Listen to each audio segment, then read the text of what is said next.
Ngayon ikaw ay nagbalik, at tulad ko rin ng iyong pananabik, makita ang dating kanlungan,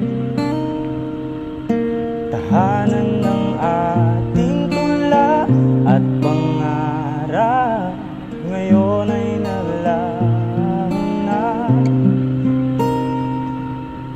Saan hanapin pa?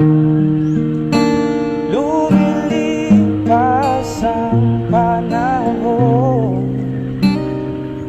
kabiyak ng ating gunitan. Ang mga puno, halaman, bakit kailangang lumisan?